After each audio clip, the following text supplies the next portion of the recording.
Episode 1. Vacation at Last. Welcome, Bibi Blocksberg.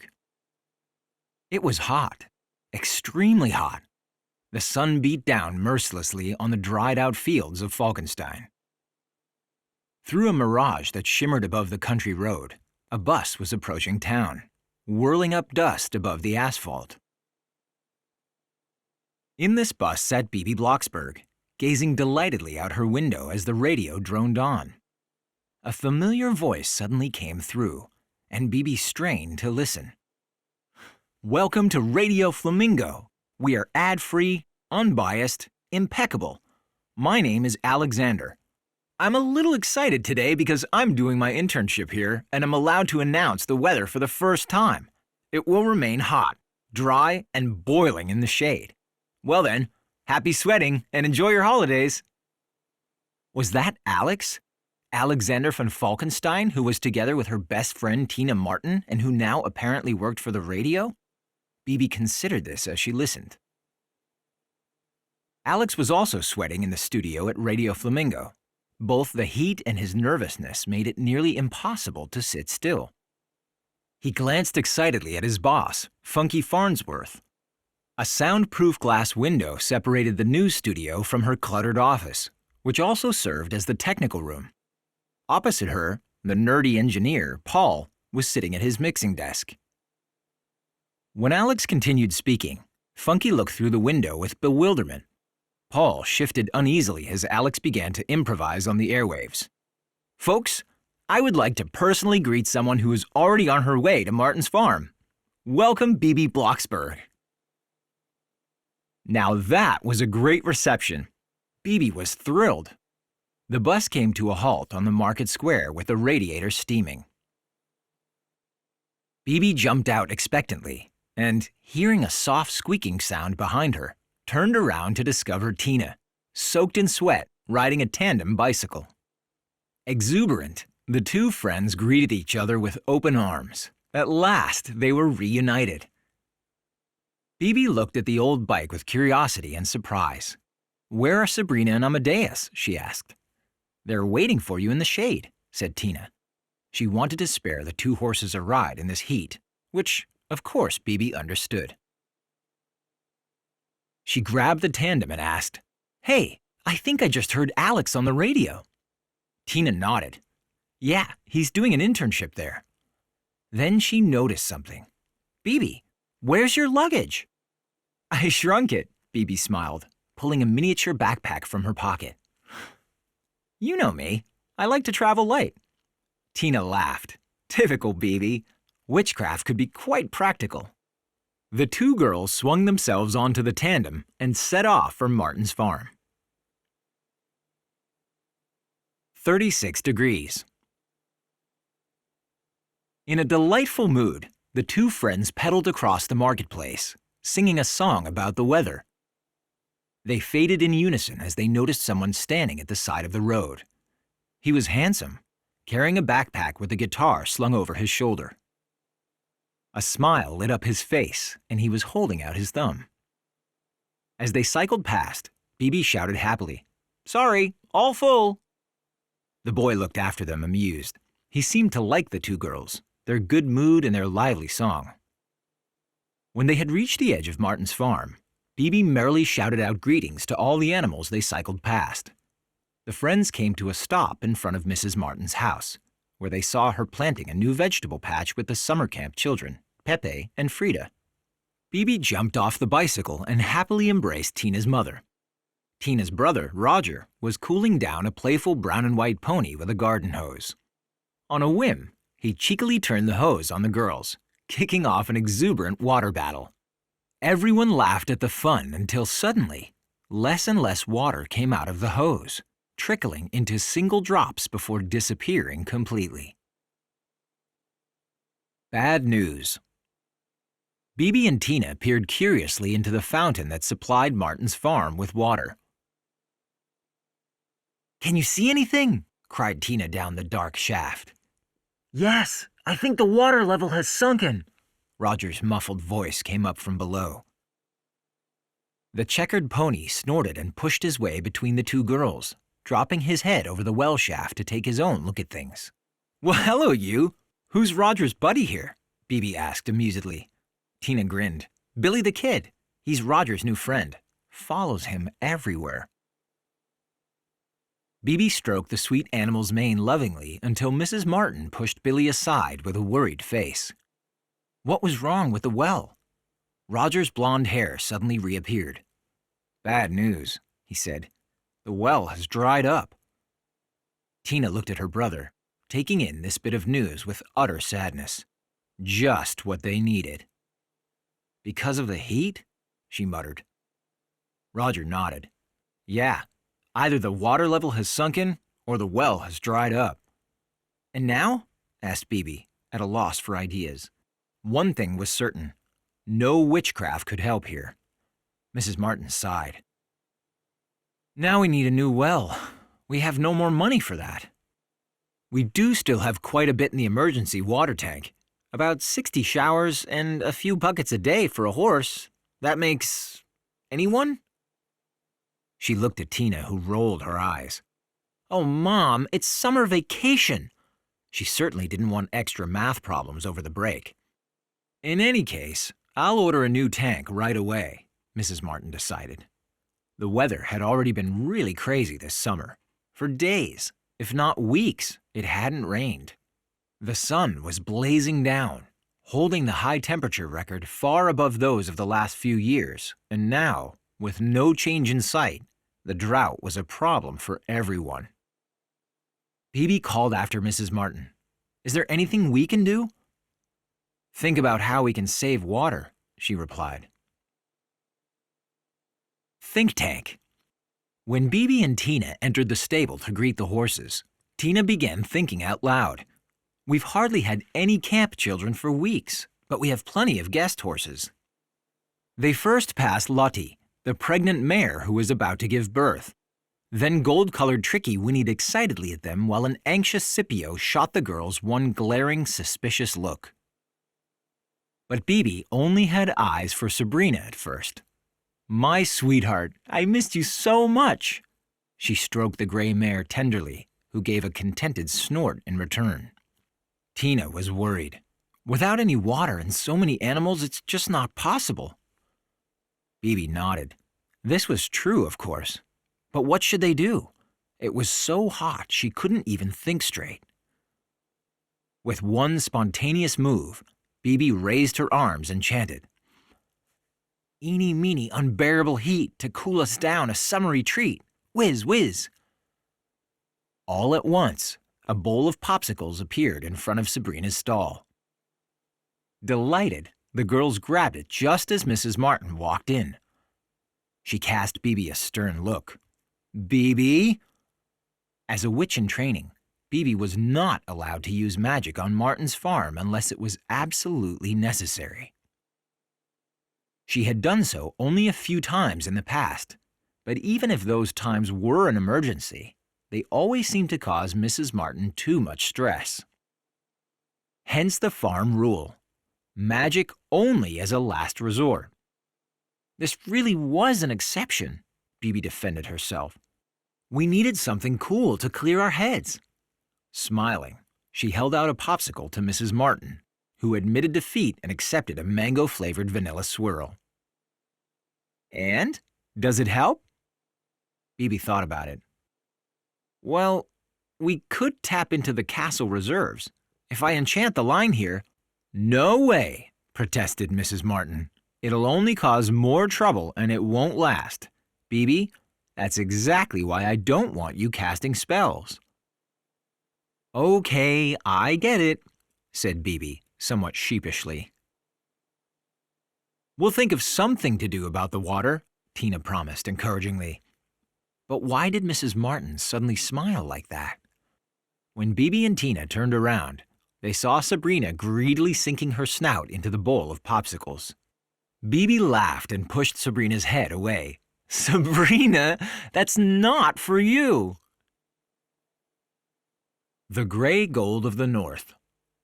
Bibi and Tina came up with a brilliant plan.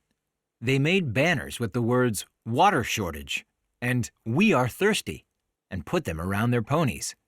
They then set off along the road to Falkenstein. "We have to draw attention and be loud," remarked Bibi with conviction. "Then people will donate."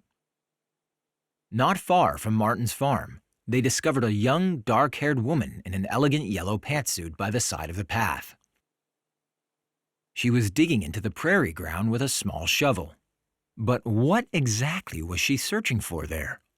Finding this a rather odd sight, the two friends dismounted their ponies and approached her. "Are you looking for earthworms?" Tina asked. "They hide in the heat." The woman replied with a straight face. "I'm not looking, I'm finding." She let the contents of a glass tube trickle into her hand. Her eyes fixed upon her own action almost hypnotically, as if channeling some mysterious power. "Sand. Beautiful," Bibi remarked dryly. "Gravel," the woman corrected and added. "Fine gravel. The perfect grain size for building. Finer sediment with larger grains. Just right. The gray gold of the north." Tina stared at her, confused. Okay," she muttered. The woman fixed her gaze on Tina with sudden interest. "Is this your meadow?" she asked. "No," replied Tina, taken by surprise. "It belongs to Count Falco, but my mother leases the farm." She pointed into the distance. "That's Martin's farm over there." But before her friend could give away any more, Bibi took Tina by the arm and led her back toward the ponies. Somehow, this woman made her feel uneasy. Why was she so curious? As the girls began their departure, the woman in the pantsuit examined them quietly, her face expressionless but for a subtle move of her mouth as she whispered, "See you later." The young Spaniard. For more than an hour, Bibi and Tina had been standing with their ponies on the marketplace, shouting loudly over and over, "Who wants to go again? Who hasn't yet? Make a donation to Martin's farm and get a pony ride." But the midday heat was oppressive, casting a sleepy, empty feeling on the square. Under their yelling, the girls could hear the distinct roar of a motorcycle approaching.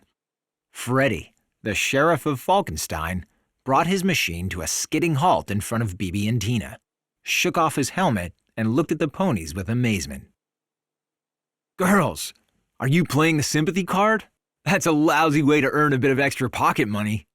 "Well, you're not exactly putting us in a better mood," Tina replied glibly.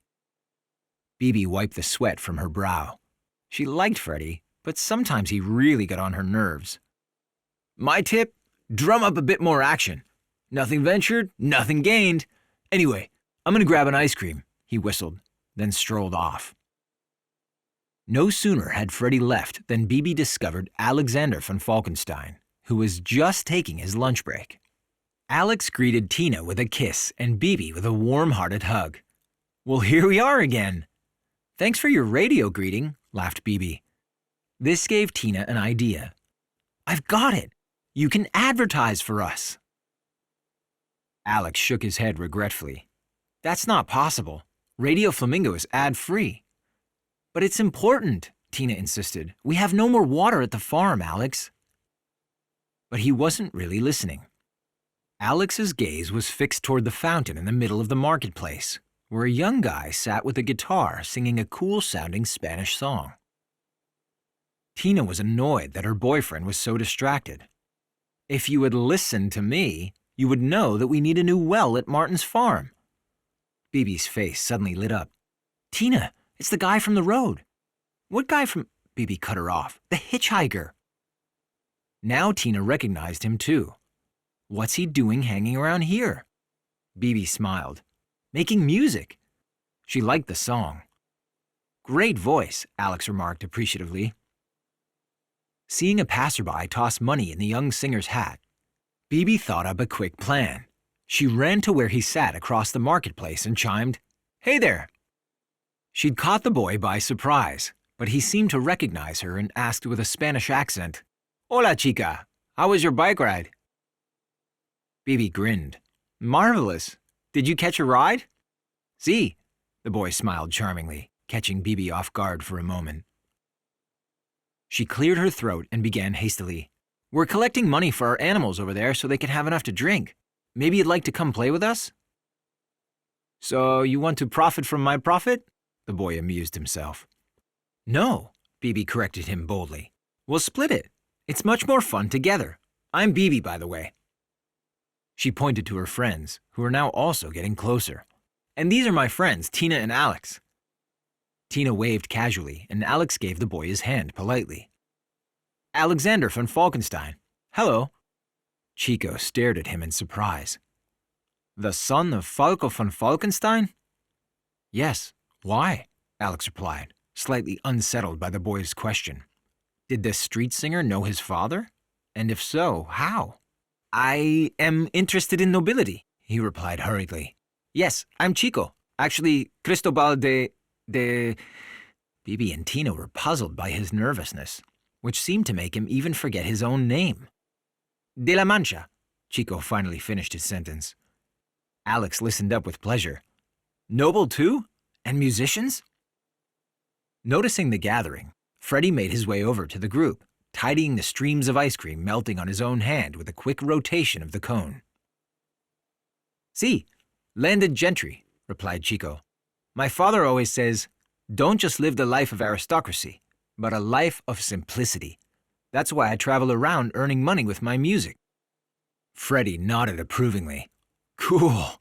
You're really talented, but you still have to work on your show. I know because I also make music. Tina rolled her eyes. Whoa, Freddie, you have the greatest tips, don't you? Meanwhile, Alex had an idea. Maybe you can come and play on our radio station sometime. Tina couldn't believe her ears. Oh, well, that's a bit sudden. Freddie, on the other hand, thought it was a really good idea. Can we also play on your show? We're really good. First, we have to make things work with Chico, Alex decided. Bibi had had enough of all this back and forth. Sorry, she said, but Chico is playing with us. We've already sorted it out. Chico shook his head. No. I think I will go with Alexander. It's not often you meet other blue blood. Even though the blue of your eyes is more beautiful. Or is it green, baby? Baby? Bibi, Bibi corrected him. Slowly but surely, this guy was getting on her nerves. What's going on here? Freddie sneered. Tina again looked at Alex. Okay, but can you ask your father to pay for the well? Martin's farm belongs to him after all, and he has a heart for animals too. Alex shrugged his shoulders. Sure, but he has migraines these days, and he's been in a really bad mood, so he knew how his father reacted when he came to him with a question, or even worse, with a request that involved money.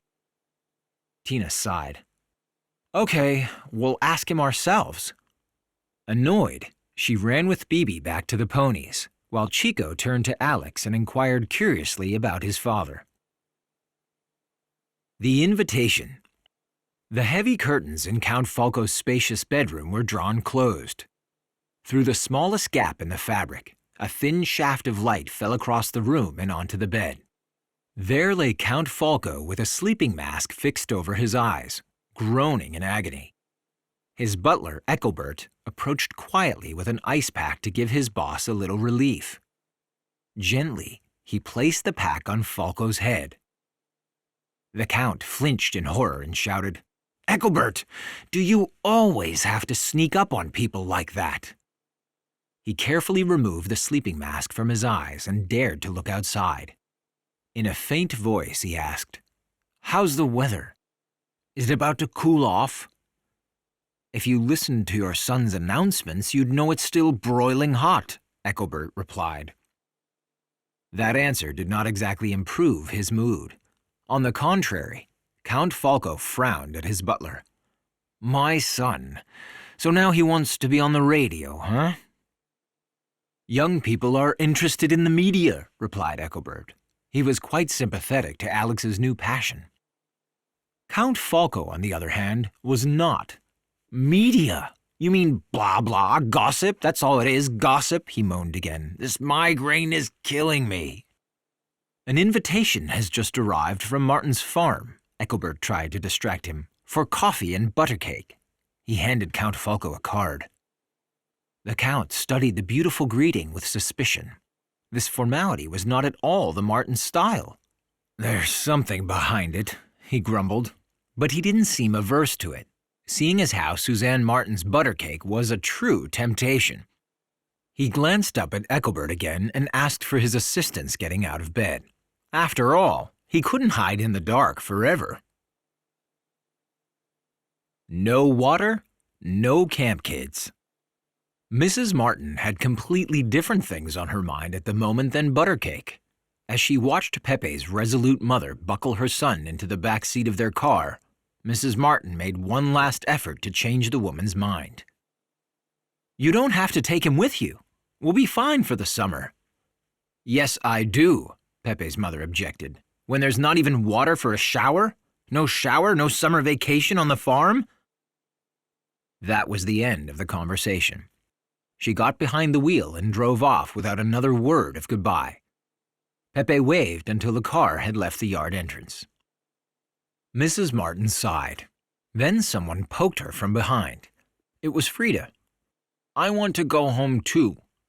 All alone, as the only summer vacation child at camp, she didn't want to stay at Martin's farm.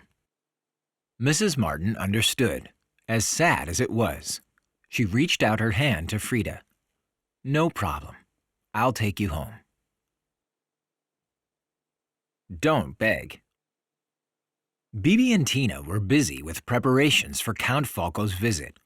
With a scrumptious cherry cream cake and a whole lot of charm, they hoped to win him over on the idea of funding a new well for the farm.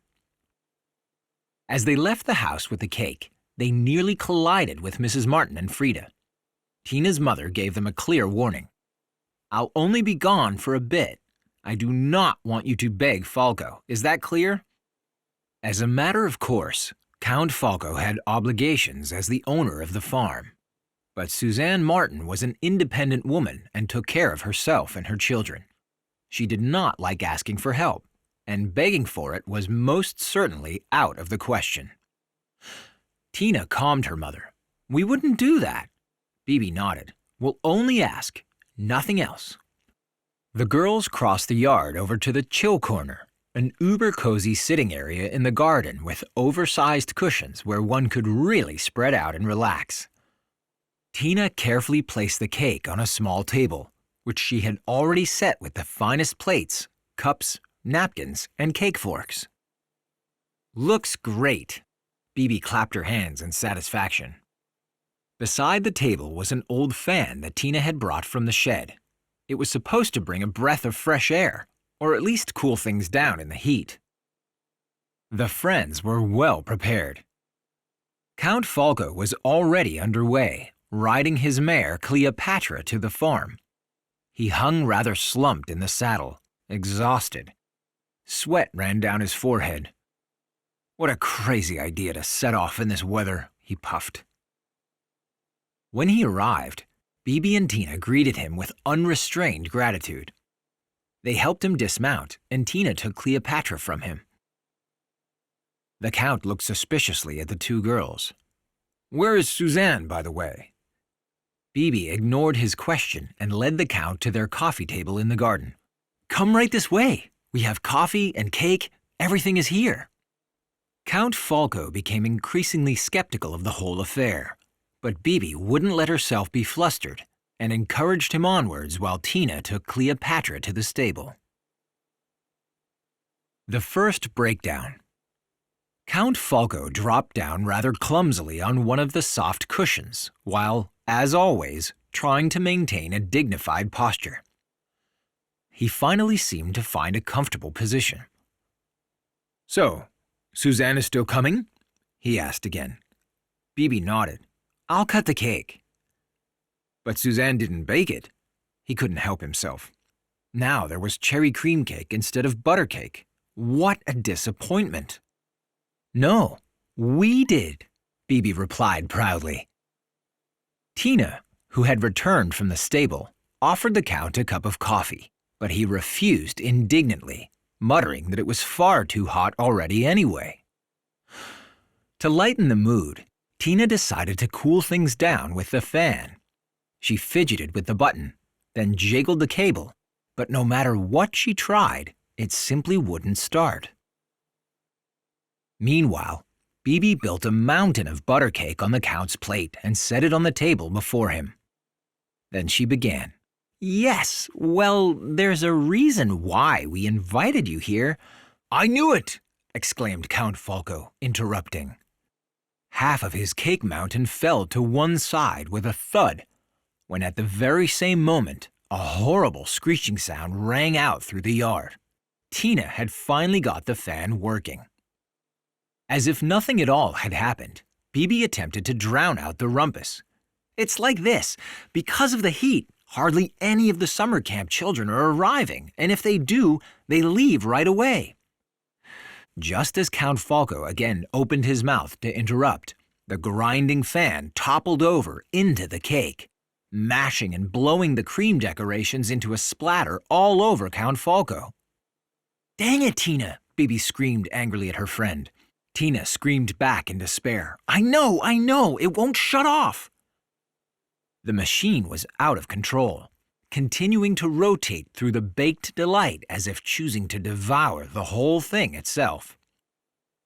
At one point, even the cake base flew through the air and landed directly in Count Falco's face. His plate was empty, but his cheeks were splattered in a mixture of cake and frosting. Count Falco, adorned in cherry cream, suddenly looked like he'd been involved in some bizarre cooking experiment. Tina finally managed to pull the fan to the ground and whack it into silence. The two girls turned to the Count. Bibi felt a laugh rise up inside her as, instead of seeing Alex's dignified father, she imagined a giant baby covered in its own messy breakfast. Even Tina could not control herself as she burst into a fit of discourteous laughter. The sight of Count Falco was truly hilarious, even if he obviously had a different opinion. With a stiff face, he wiped the dessert from his face with a corner of a cream-soaked napkin. The second breakdown. Swish, swish, swish. Bibi and Tina hurriedly cut lemons into pieces in the kitchen. "I couldn't have known that the fan would whirl everything around," Tina defended herself. But Bibi was no longer angry. Now, only one thing mattered. The iced tea has to be out of this world. Tina nodded. Above all, it must be cold. Otherwise, we can kiss our chances of a new well goodbye. She opened the freezer compartment of the refrigerator, but the ice cube tray was empty. Drat! What now? She looked at her friend helplessly. Well, this clearly was an emergency. Bibi spontaneously raised her arms and sang out. "Eeny, meeny, citrus and gold, chill the tea, Siberian cold, whiz, whiz." A hoarfrost instantly covered the glass pitcher. Perfect! The two girls hurried back outside. "Iced tea?" Bibi asked the Count with a conciliatory smile. "It's even extra cold," Tina assured him. Count Falco looked suspiciously at the glass that Bibi hastily filled. Though he was still quite disarranged, he had at least managed to clean himself off somewhat from all the cake residue. He hesitated briefly, but the Count's thirst was so intense that he grabbed the glass and downed the tea in only a few large gulps. "Ah, that feels good," he sighed after setting down the glass. Bibi and Tina were beaming. But what was that? For a moment, the Count locked his gaze straight ahead, falling silently until he literally froze under a thick layer of frost. Bibi gaped at Tina in shock. "Oh no, wrong spell," she muttered apologetically. We are explorers. Alex had taken Chico with him to the studio. It wasn't yet time for them to go on air, so they hung out a bit and talked. Alex liked the boy who hitchhiked through Europe. "I'd love to travel around the world, but if I mentioned that to my father, he'd fall over backwards." "Why?" asked Chico with interest. Alex wrinkled his face into an annoyed expression. "If it were up to him, I'd only be taking care of the horses and the castle and all that other boring stuff." Chico seemed to empathize with Alex's burden. "You're all alone. An only child? Alex nodded.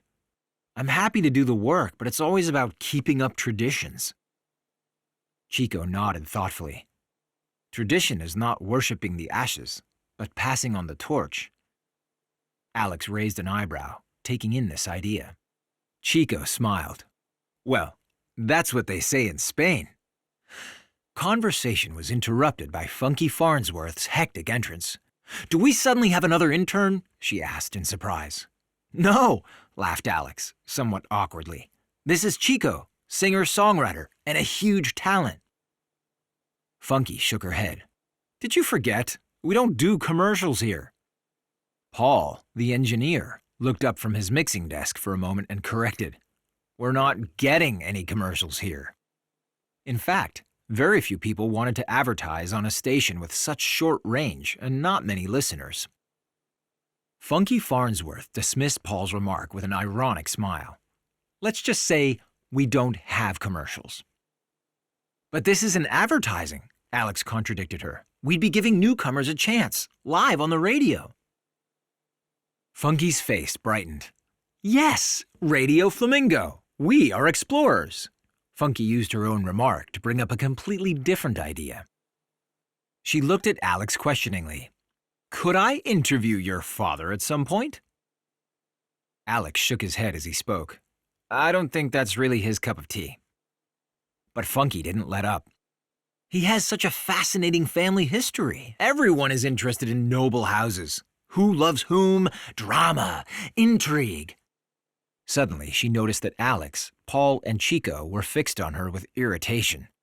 Slightly embarrassed, Funky waved her arms and shouted, Chop chop, everyone! Back to work! And in Alex's direction, she added firmly, Please ask him.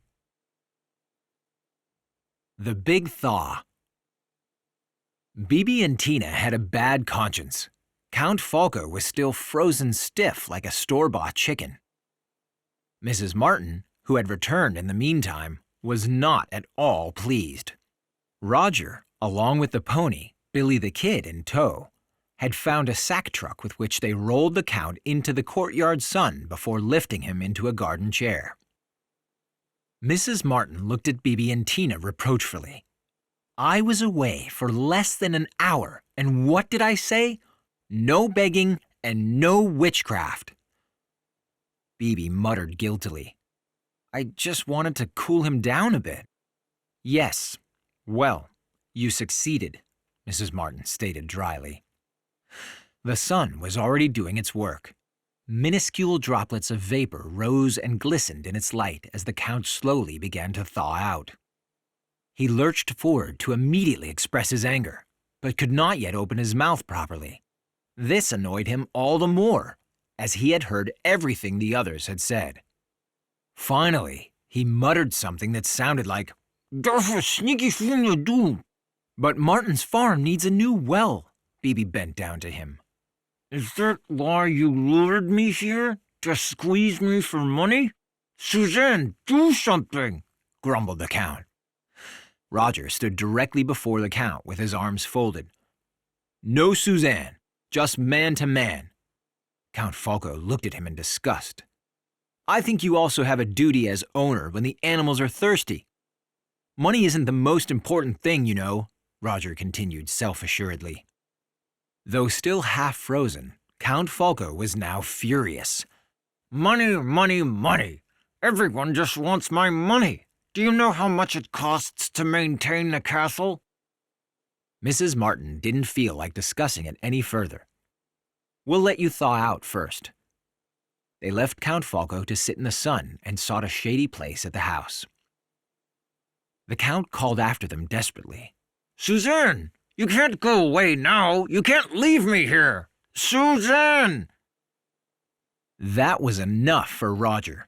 He reversed his step, grabbed the chair, and with one energetic move, turned it around so that Alex's father now sat with his back facing them. At the house, Tina had turned on the old transistor radio at just the right moment. Chico launched into his live performance and sang the same Spanish song he had written and performed by the marketplace fountain. Bibi and Tina teetered happily. Chico really nailed it. Even Count Falco seemed to relax at the sound of his playing. Bibi hummed and sang along without knowing the words. If only Bibi knew what Chico was singing. Unbeknownst to her, the boy had changed his lyrics to suit the occasion, now about a beautiful blonde girl who he greatly admired. Funky Farnsworth was enraptured by the boy's performance, and at the end of the last ringing chord, Alex and Chico gave each other a big thumbs up through the studio window. Just warming up. The Count had finally thawed out enough that he could move again. As he tried to stand up, however, he tottered slightly before slamming down sideways into the dry dust. His feet were still completely frozen. "Oh dear," Mrs. Martin exclaimed. "Sorry." Bibi and Mrs. Martin rushed to his aid, both feeling guilty about the dusty-faced, semi-frozen Count. But Alex's noble father didn't want to be touched by Bibi under any circumstances. "No, no, no, let me go. I'll do it alone. I'll manage just fine." In fact, he did manage to right himself on shaky legs again. "Maybe you'd like to clean up a little?" Tina's mother asked politely. The Count was now ice-free, but quite disheveled after what he'd been through. Count Falco cleared his throat. "Indeed, and then I would like my horse, Cleopatra." Bibi dared one last advance. "Mr. Count, I'm really sorry about the iced tea, and Mrs. Martin can really—" The cake-stained Count raised his hand sharply. He didn't want to hear another word. Mrs. Martin looked at Bibi calmly. "Leave it alone, Bibi." Gently, she brought Count Falco into the house and past Roger, who had observed the unsatisfying interaction. Everything that could go wrong had, indeed, gone wrong. Downhearted, Bibi and Tina led Cleopatra out of the stable. "The Count's never going to let us forget this, you know," Tina feared. "I could make him forget it," suggested Bibi, and indicated a little witchcraft with her hands. Tina shook her head. "No, Bibi, that's really enough for today." But Bibi's attention was suddenly elsewhere. "What's he doing here?" To her great surprise, Tina also now recognized Chico, who stood with his backpack and guitar at Mrs. Martin's front door, praising himself confidently. "I am good with animals, really. I grew up on an Andalusian horse farm. Horses love me." The girls simply couldn't believe it. He had some nerve. Yeah, everybody loves you," cried Bibi sarcastically and ran to them along with Tina. Mrs. Martin turned to the girls with astonishment. "Do you kids know each other?" Chico smiled. "We had our first heated encounter. Alex snatched him away from us," Tina told her mother, who was a bit surprised at her daughter's remark. What did that mean exactly? Snatched him away. "And he sent me here too," Chico parried with a casual gesture. Mrs. Martin seemed to like him. "Chico is studying while he travels, working in exchange for his accommodation, and we certainly have enough work around here." She extended her hand warmly to Chico and nodded. "Well then, welcome to Martin's farm. Tina will show you to your room." Bibi glared at the boy. "How long are you planning to stay?" she asked, flabbergasted. Chico smiled. "I know it's difficult for you to show your joy." Tina had to laugh. Chico was really quite something. At exactly that moment, a freshly washed Count Falco, face free of cake remains, ambled through the door out into the heat. He looked almost normal again. Bibi tried one last time to persuade him to pay the costs for the fountain. "Mr. Count, you look fabulous again," she began her charm endeavor. Count Falco saw through her attempt immediately and without paying Bibi any attention, grabbed Cleopatra's reins. "Falco von," cried Chico, taking notice. "It must be you." Bibi and Tina shared a surprised look. Count Falco cast an eye on Chico, who hurried to explain. "Your son Alexander has told me so much about you," he politely added. "May I introduce myself? I am Chico." Then he hesitated briefly and continued, de la Mancha. Count Falco shook his hand and said, Yes, Falco von Falkenstein, and have a nice day. When Tina tried to help him climb up, he refused. Thank you, Tina. You've helped me enough already today. Cleopatra danced nervously. Chico quickly stepped close to the mare and spoke to her in Spanish. Astonished, Bibi, Tina, and Count Falco observed how Cleopatra immediately calmed down at the sound of his voice. Chico looked up at Count Falco. Cleopatra has Spanish ancestors, right? I come from Andalusia. All at once, Count Falco's face lit up as he smiled for the first time that day. Andalusia, such beautiful countryside. Chico nodded. See, wonderful people, helpful and full of love. With that, he helped the Count up into the saddle. Bibi shot a somber glance at Count Falco.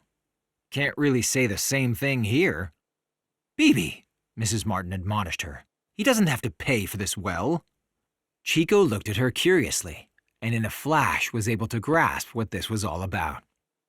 With a convincing smile, he turned again to Count Falco. Even when it comes to animals, we stick together, he nodded seriously. That's what honor requires. And Count Falco, from what I've heard, you in particular are a great man of great honor, right? Bibi and Tina were confused. Chico seemed to want to help them. Count Falco was visibly flattered. Yes, that's true, of course, he confirmed, looking benevolently at the young Spaniard. Do men really only listen to men? Bibi asked Tina, incredulously. The Count had heard this. Most of the time, that's for the better, he said. But when Mrs. Martin looked at him, embarrassed, he lowered his eyes. Chico continued, unshaken. Generosity is the mark of every nobleman. Don't you agree, Count Falco? Really? Well, the Count looked undecidedly at Mrs. Martin. I would be very grateful, Falco, said Tina's mother. Before he answered, Count Falco wrestled with himself one last time. But then he said, Fine then. I'll cover the costs of the well for now. Tina and Bibi couldn't believe their ears. Ecstatic, the girls turned away quickly and mouthed a triumphant, Yes! Mrs. Martin smiled warmly at Count Falco. You have no idea what a colossal help this is. He waved goodbye, unaccustomed to this much gratitude. It goes without saying. Tina gave Bibi a nudge and smiled. Sometimes flattery is better than witchcraft, eh, Bibi? Bibi rolled her eyes, but she had to agree with her friend. Chico's strategy had worked much better than hers. Martin's farm would now get a new well. Tina shouted joyfully, Iced tea for everyone! Well, you'll be drinking that without me this time, uttered Count Falco as he hurried on his way. Bibi turned to Chico, who seemed lost in thought as his gaze followed the departing Count. Tina noted her friend's look with curiosity. There's something strange about all of it, murmured Bibi, still fixed on Chico. Is there? Posed Tina. Bibi nodded, convinced. My witch's nose knows so, she said. He's up to something.